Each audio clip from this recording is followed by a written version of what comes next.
Hi friends, my name is Angela and welcome to my YouTube channel. We are officially in autumn in Australia and I for one could not be happier about it. Autumn is my favourite season. I grew up in pretty much in the desert in the northwest of Western Australia, and the seasons we had was either hot and dry or it was hot and wet. There was no change to, trees changing or anything like that. So it wasn't until I came to live in Perth that I really experienced the seasonal changes, and to be able to have things like deciduous trees and spring bulbs, and then not to mention the food seasonality that comes with it, mushrooms or spring lamb or peas, just these things that I didn't really get to experience that growing up day to day. And so for that reason, I really love the seasons. I love the way the seasons change. And for me, it's a really important part of life, right? That you have to experience the change of seasons and appreciate it for what it is. There was a book I read a while ago called Wintering by Catherine May, and it talks about, well, it's about the process of wintering, but the premise is that you have to be in the season that you're in. It doesn't do any good to wish yourself out of a season. I don't want it to be summer all year round, because there has to be that ebb and flow. You see it happen in nature, where things have to taper off and they have to slow down, die down, to then regenerate again in a number of months' time. And I fully believe that to my core in terms of how we deal with life. It's a bit of a romantic notion to kick things off, but I love the seasons for a number of reasons, and that's one of them, is because it's that ebb and flow of life. And anyway, autumn, things start to wind down after a crazy Christmas and summer. And the fact that we have our Christmas period over the summer period just makes it even more intense. It's always full on. So I'm looking forward to a quieter few months ahead. I'm excited for a couple of trips to the southwest of Western Australia this autumn for 2 weddings for some friends, which I'm really excited about. I love going south in the cooler months. You get to really, really see those seasonal changes, and to get away for a little bit is just lovely. We've got that coming up. Officially, it is autumn on the 20th of March, so we are there. It's the autumn equinox. And I can feel it. I can see it. I can feel it. I can smell it. I'm ready for it. So of course, something that happens as a reader is that I'm a seasonal reader, and a lot of you are as well. So when the sun starts to set a little bit earlier, or the mornings are a bit chillier, it just changes the things that you want to read. So I'm going to share with you a few books that I recommend for autumn reading, and I'm also going to share a few books that I want to read this autumn. The first thing I want to share is what I'm currently reading at the moment, which is Heartbake, a bittersweet memoir by Charlotte Ree. And this is something I've had for quite a while. I went and saw the author speak with a friend of mine at an independent bookstore last year. I bought the book there. I hadn't read it. I wanted to get a copy and then get it signed, which I did. And I only just recently picked it up, and I really am enjoying it. You can see there's like a little bit of a food element to it as well. And I'm going to probably do like an entire I think a single review on this book. It's really, really lovely. I really enjoy it. And it's the first book I've really read that is set in and around the pandemic. The book itself is not about the pandemic, but it's part of Charlotte's journey. So that's what I'm currently reading at the moment. I'm really enjoying it, and it's a pretty good seasonal read in my opinion.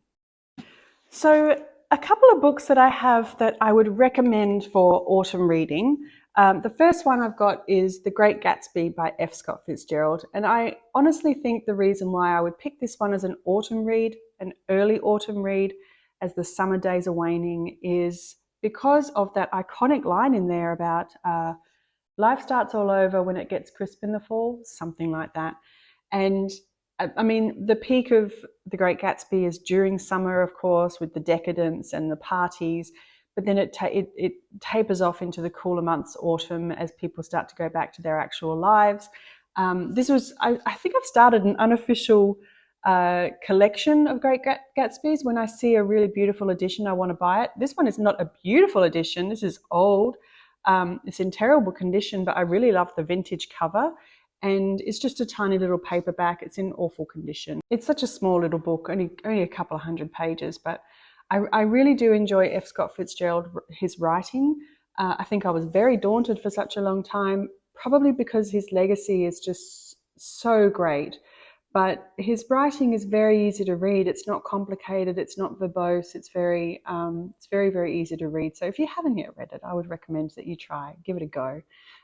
It's one of those stories that has ever unfolding layers to it. Reading between the lines, you get to pick up different things each time you read it. So that would be an early autumn read I would highly recommend. The next book I would recommend for at the other end of autumn would be The Hound of the Baskervilles. I read this last year, I think it was. It was my first Sherlock Holmes that I picked up. I picked this one up because I heard it was one of his most popular, one of Arthur Conan Doyle's most popular books, and I really enjoyed it. I was surprised at how much more Watson was in the story than Holmes, especially in this particular one. But there is a supernatural element as well to it that I did not expect. So I'll read the synopsis for you just briefly. When Sir Charles Baskerville is found dead in the grounds of his country house, his face contorted with fear, Holmes is drawn into a mysterious case involving an ancient family curse, savage brutality, and a hellish, spectral hound that roams the foggy moors. But is it really something unearthly that walks there? So I really enjoyed it. Again, it's a very small book, maybe 200 pages. The fogginess of the moors and the environment is really quite evocative. So that is most definitely an autumn read. And I have a few, I've got another book of Sherlock Holmes stories that I want to read this autumn as well. So there we go. Another couple of books, because I could not decide which ones, so I've gone with both, is Circe and The Song of Achilles by Madeline Miller. These two books are in my top 5, if not my top 3 of all-time favourite books. Madeline Miller is just an incredible writer that I really, really love. Circe itself, I think, is a really great autumn read because there are elements of witchery and that kind of thing in it, which really fits into the season. These are both stories about Greek myths being retold, and her story weaves into other people's stories quite a bit. So she crosses paths with Odysseus. She crosses paths with King Minos and the Minotaur. I think there's from memory, a number of gods. I think Apollo, Hermes, but it's such a wonderful story, and I think I'll reread it. So this is a brief synopsis. In the house of Helios, god of the sun and mightiest of the Titans, a daughter is born. Circe is strange, not powerful and terrible like her father, nor gorgeous and mercenary like her mother, but she has a dark power of her own, witchcraft. When Circe's gift threatens the gods, she is banished to the island of Aiaia, where she hones her occult craft, casting spells, gathering strange herbs, and taming wild beasts. Yet a woman who stands alone cannot live in peace for long, and among her island guests is an unexpected visitor, the mortal Odysseus, for whom Circe will risk everything. You have most definitely probably heard of this, and if you haven't yet read it, please do. It's right up there as one of my favorites, whereas The Song of Achilles is the first one I read of Madeline Miller's, and I see this more as a romance. It's told from the perspective of Patroclus, who is the companion to Achilles. And Patroclus is a prince who commits a crime, and he is banished from his kingdom, and he becomes a companion to Achilles, and he's with Achilles when he goes through his training and coming into adulthood, being trained for what people know is going to be a great life. And then they go to the Trojan War together, and it's a heartbreaking, devastatingly heartbreaking story. It is a romance. There is so much love in there. I really, really love it. I think just for kicks, I'm probably going to read both of these this autumn. I read Circe last year, maybe Song of Achilles the year prior, but so I think I'm going to read these two again, but I highly recommend these two as autumn reading. There's something about Greek mythology in autumn and in the cooler months. I think you want a book that is going to transport you and take you places, and these definitely do it. It's probably the months where I think a fantasy book is really, really warranted, and these definitely fit that bill. Okay, the next book I have that is a no-brainer recommendation for autumn is Rebecca by Daphne du Maurier. This is so evocative of a location that is spooky and secretive, and there's so many layers to it. And it's been around for such a long time, but I think the story really holds up for a number of reasons. If you haven't read it yet, I would recommend that you give it a go. So this story is, it's you most likely know it, but essentially that we're introduced to the second Mrs. De Winter, a young bride who has just married Maxim, a handsome older man that she does not know well at all. And she has married him to get away from a life that she does not like, she does not want, and she's ready for a new life. And when she gets to Manderley, his family estate, she starts to realize that the first Mrs. De Winter, Rebecca, has left an indelible legacy. Her ghost is felt within the grounds of Manderley, and it's really quite an amazing journey as you go along and start to, uncover all these things going on and things that have happened. Mrs. Danvers is quite the character, who was Rebecca's servant. But I highly recommend this as an autumn read if you haven't given it a go. And I am actually going to, this leads me into what I want to read this autumn. And I'm going to read My Cousin Rachel by Daphne du Maurier. I bought this when we were overseas. I got it at Shakespeare & Co. in Paris, which was a bit of fun. It's nice to be able to pick up books on your travels and remember them that way. My Cousin Rachel, I have seen the movie, so I do know the basic plot line. But again, you pick up so much out of books. And I feel like this will be a lot of fun. I think it's going to be very tense. So this particular story is about a man named Philip who has been raised by his cousin Ambrose, and he's very happy with his life. But eventually his cousin has gone away on holiday and he marries a woman named Rachel who no one knows. And then Ambrose dies mysteriously, and Philip suspects Rachel, greatly suspects Rachel, and rightly so. Rachel comes to their estate because this is now her family. She's married into the family, and so she comes to the estate after her husband has died, and the story unfolds from there. But I'm really looking forward to reading this one. So this will be a most definite autumn read for me this year. Another one I want to read this autumn is The Trackers by Charles Fraser. I'm not sure if it's Fraser or Frazier. This is an autumn book cover, if ever there was one. It was a no-brainer to pick it up. This is really an era that fascinates me, coming into Depression era America. So it's, I think it's just like you've got a little bit of the elements of that turn of the century and coming into the 20th century of elements of the Wild West, in the late 1800s, and the foundation and pioneering still happening in America, and then coming into the decadence of the 20s and then the Depression. So The Trackers sounds very, very interesting. So I'll read the back for you briefly. Hurtling past the downtrodden communities of Depression-era America, painter Val Welch travels westward to the rural town of Dawes, Wyoming. Through a stroke of luck, he's landed an assignment to create a mural representing the region. A wealthy art lover named John Long and his wife Eve have agreed to host Val at their sprawling ranch. Rumours and intrigue surround the couple. Eve left behind an itinerant life riding the rails and singing in a western swing band. Long holds shady political aspirations, but was once a World War I sniper. And his right-hand man is a mysterious elder cowboy, a vestige of the violent Old West. Val quickly finds himself entranced by their lives. One day, Eve flees home with a valuable painting in tow, and Long recruits Val to hit the road with a mission of tracking her down. Journeying from ramshackle Hoovervilles to San Francisco nightclubs and the swamps of Florida, Val's search for Eve narrows, and he soon turns up secrets that could change all their lives forever. So I'm looking forward to this one. So Charles Fraser wrote Cold Mountain. I have not read that, but it's a key piece of American literature. And I think this is going to be quite a wild ride. It sounds like it's going to have a lot of interesting characters. So that's another one that I've got on my to-read list this autumn. And then this is a non-fiction book called Landlines by Raina Wynne.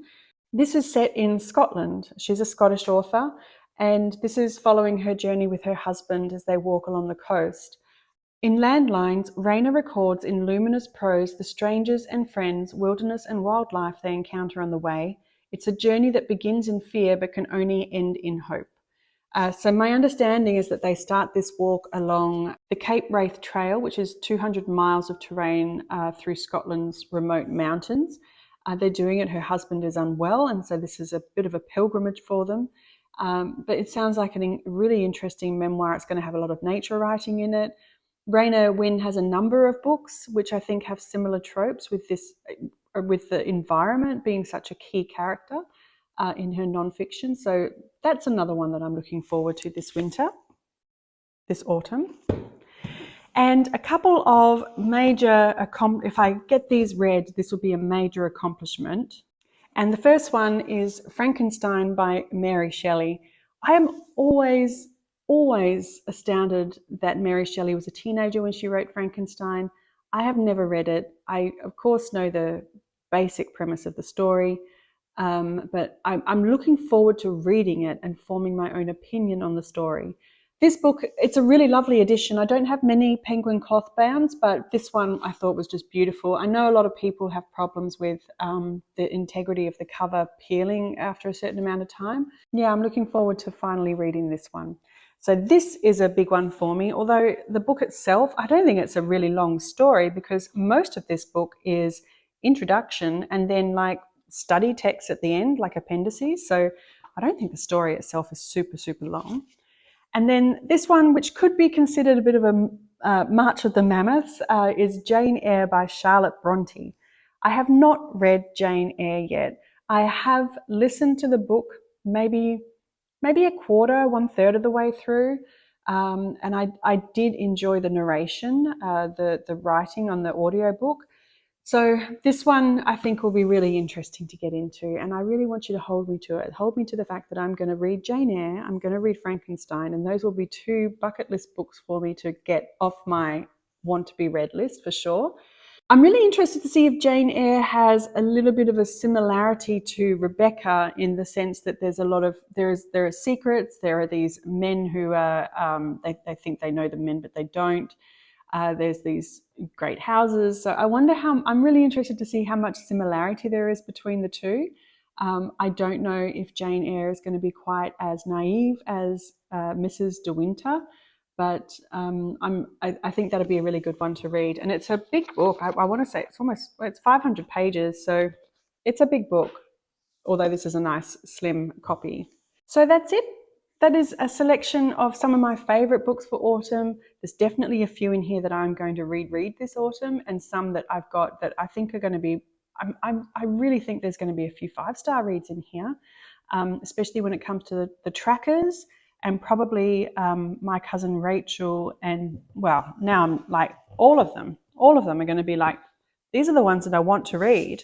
So I think they're all going to be 5-star reads, not to mention that I'm going to reread Madeline Miller. So I'm going to be busy, but I thank you so much for joining me again. I hope you are going to have a wonderful weekend, whatever it is that you're doing.